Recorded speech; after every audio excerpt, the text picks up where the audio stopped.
52-ാമത്തെ ശ്ലോകം.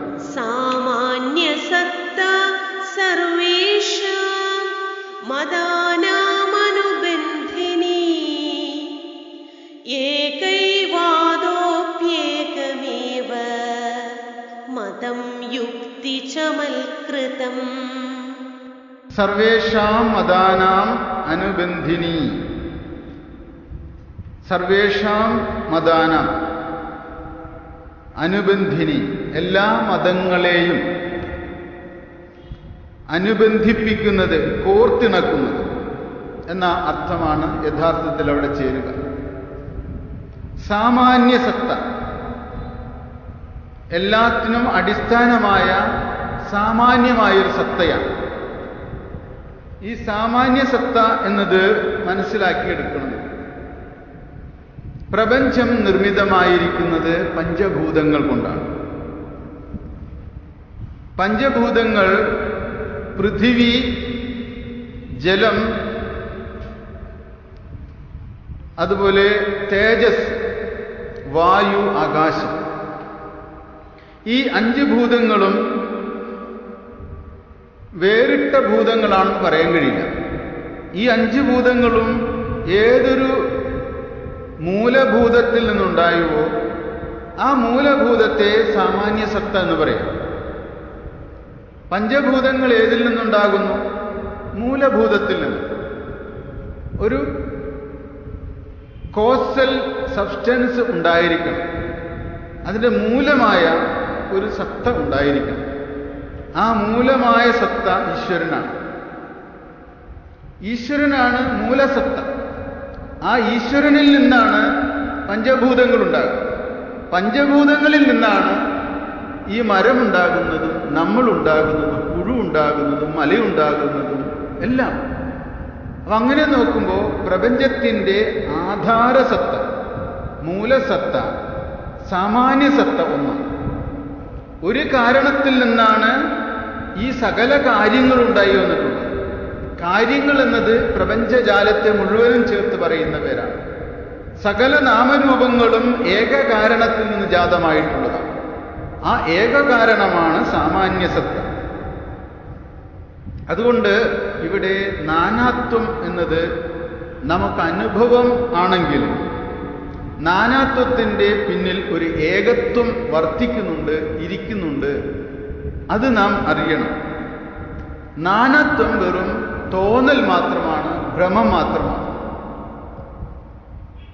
തോന്നലായിരിക്കുന്നതിനെ തള്ളിക്കളഞ്ഞാൽ മാത്രമാണ് അതിൻ്റെ സാമാന്യ സത്തയെ നമുക്ക് കണ്ടെത്താൻ കഴിയുള്ളൂ. അതിനാണ് ഓരോ വ്യക്തിയും സത്യാന്വേഷണ പരതയുള്ള ഒരു ജീവിതം വാർത്തെടുക്കണമെന്ന് പറയുന്നത്. അസത്യത്തെ നിരാകരിച്ചിട്ട് സത്യത്തെ തിരഞ്ഞു കണ്ടുപിടിക്കുന്ന ഒരു വഴി നമുക്കുണ്ടാകും. അങ്ങനെ കണ്ടുപിടിക്കാൻ കഴിയുമ്പോൾ ഗുരുദേവൻ തന്നെ പറഞ്ഞിട്ടുണ്ട്, ആ സാമാന്യ സത്തയെ സച്ചിദാനന്ദം എന്നാണ് ഗുരു പറയുന്നത്. സാമാന്യ സത്തയുടെ പേരെന്താ? സച്ചിദാനന്ദം. ഈശ്വരന്റെ വേറൊരു പേരാണ് സച്ചിദാനന്ദം. സർവം ഹി സച്ചിദാനന്ദം. ദർശനമാലയിൽ ഗുരു പറയുന്നു, സർവം ഹി സച്ചിദാനന്ദം നേഹ നാനാസ്തി കിഞ്ചന. ഇവിടെ നാനാത്വമേ ഇല്ല. കാരണം ഗുരു നാനാത്വത്തിൽ നിന്ന് സാമാന്യ സത്തയായ സച്ചിദാനന്ദത്തെ മാത്രമേ കാണുന്നുള്ളൂ. ഗുരു സച്ചിദാനന്ദം തന്നെയാണ്. ഗുരു സച്ചിദാനന്ദത്തെ അനുഭവിച്ചുകൊണ്ടേയിരിക്കുന്നു.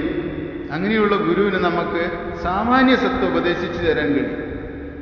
സർവം ഹി സച്ചിദാനന്ദം നേഹ നാനാസ്തി കിഞ്ചന യ പശ്യതീഹ നാനേവ മൃത്യോർ മൃത്യും സഗച്ഛതി.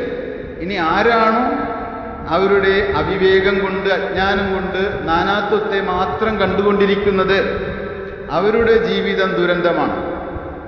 അവരുടെ ജീവിതം മൃത്യുവിൽ നിന്നും മൃത്യുവിലേക്കുള്ള നിപതനമാണ്, വീഴ്ചയാണ്. മറ്റത് ഉയർച്ചയാണ്. മൃത്യുവിൽ നിന്ന് അമൃതത്വത്തിലേക്കാണ് ജീവിതത്തിൻ്റെ വളർച്ച വേണ്ടത്. പക്ഷെ ഇവിടെ നമ്മൾ ജീവിതത്തിൽ മൃത്യുവിൽ നിന്നും മൃത്യുവിലേക്ക് തന്നെ വീണുകൊണ്ടിരിക്കുന്നു. സച്ചിദാനന്ദത്തെ കാണാത്തത് കൊണ്ട്, സാമാന്യ സത്തയായ സച്ചിദാനന്ദത്തെ കാണാത്തത് കൊണ്ട്. അതുകൊണ്ട് മതങ്ങളുടെ പേരിൽ നിങ്ങൾ മത അനുയായിയായി ജീവിച്ചത് കൊണ്ട് നിങ്ങൾക്ക് മോക്ഷം കിട്ടണമെന്നില്ല. ഞാൻ ഒരു മതത്തിൻ്റെ അനുയായി ആയതുകൊണ്ട് എനിക്ക് മോക്ഷം കിട്ടണമെന്നില്ല. നിങ്ങൾ ഏത് മതത്തിലായാലും മതത്തിൻ്റെ സാരമറിഞ്ഞാൽ നിങ്ങൾക്ക് മോക്ഷം കിട്ടും.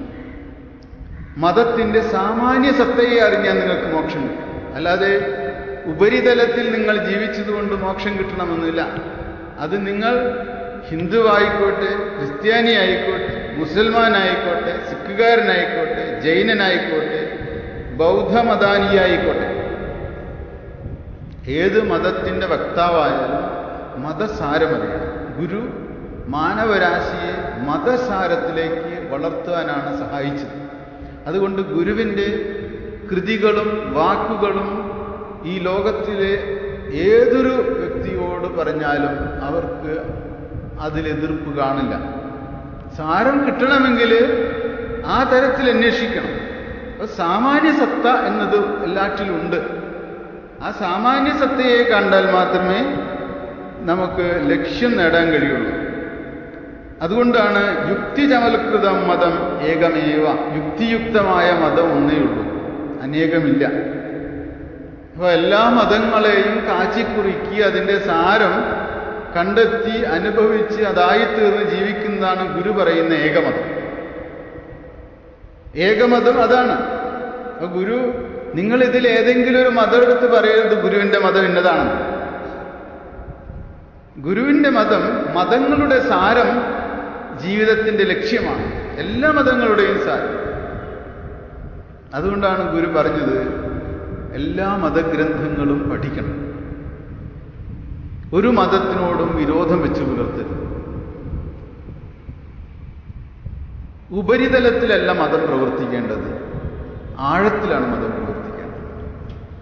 കടലിൻ്റെ ഉപരിതലത്തിൽ നിങ്ങൾ കിടന്നാൽ കടലിൻ്റെ ഗാംഭീര്യം മനസ്സിലാവുകയില്ല. ആഴത്തിലേക്ക് പോകും. മതത്തിൻ്റെ ആഴത്തിലേക്ക് പോയി കഴിഞ്ഞാൽ നിങ്ങൾ ഒരിക്കലും ക്രിസ്ത്യാനിയുടെ എതിരായ ഹിന്ദു ആയിരിക്കില്ല, ഹിന്ദുവിൻ്റെ എതിരായ ക്രിസ്ത്യാനി ആയിരിക്കില്ല, മുസൽമാൻ്റെ എതിരായ ഹിന്ദു ആയിരിക്കില്ല, ഹിന്ദുവിൻ്റെ എതിരായ മുസൽമാനായിരിക്കില്ല. അത് മതത്തിൻ്റെ ആഴത്തിൽ പോകണം. അല്ലാത്തവർക്കത് മനസ്സിലാവുകയില്ല. അല്ലാത്തവരെല്ലാവരും ഞാൻ ഹിന്ദു, ഞാൻ ക്രിസ്ത്യാനി, ഞാൻ മുസൽമാൻ എന്ന് ഉപരിതലത്തിൽ മതവുമായിട്ട് താതാത്മ്യപ്പെട്ടിട്ട് സംസാരിക്കും എന്നാണ് ഗുരു പറയുന്നത്. ഇതാണ് ഗുരുവിൻ്റെ യുക്തിയുക്തമായിട്ടുള്ള നില.